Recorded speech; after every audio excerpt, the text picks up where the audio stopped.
Hi, Hoop Yoga friends. This is Jenny Anderson from Ottawa, Ontario. I have rain dance hoops, and I'm both a yoga and hooping instructor.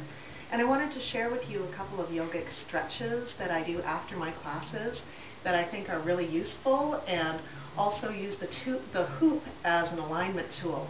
So we often end up in foot hooping, or, well, recently we have, and using the hoop as an alignment tool, especially for poses like hamstring release of legs up the wall pose or 90-degree pose, is helpful because it'll draw a plumb line.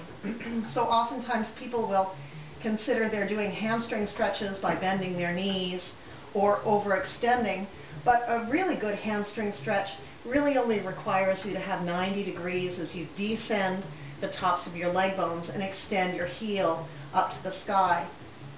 So the hoop will draw a straight line for you. So it's a bit of a self-check. After doing a hamstring release, you can use the hoop as an alignment tool for extended hand to big toe pose. So I rotated my foot along the inner rim of the hoop and allowed the hoop to fall open while grounding down my outside hip. So these are really working your hips, and after a long hoop session, you don't want to go home with cranky hips. So taking a few moments, like 5 breaths in each position, and of course doing both legs, really helps.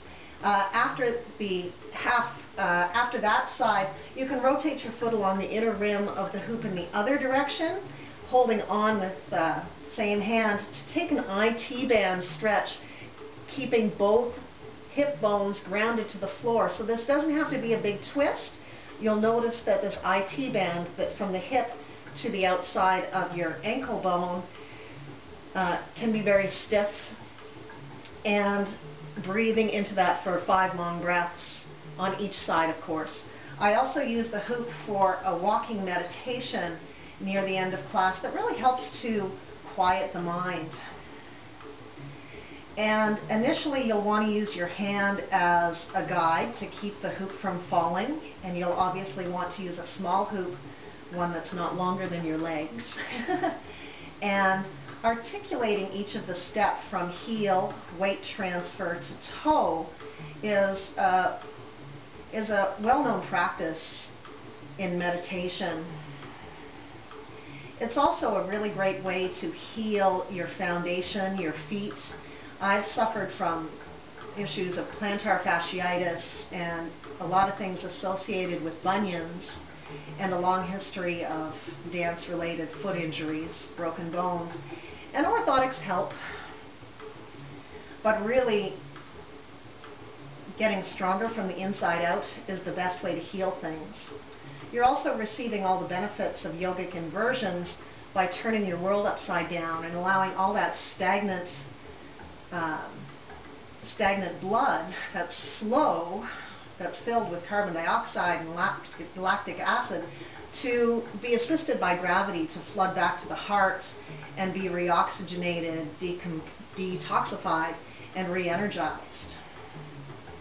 So once you get used to this idea, it really helps to still the mind by concentrating and focusing. Of course, after you've established that, you can start to walk backwards. You'll notice that you're really articulating your feet and toes, just like those new round-soled shoes that are the latest fitness accessory. So I hope you'll experiment with these yogic hoop mind tricks of bringing some peace and clarity to your practice. Thank you, and happy hooping!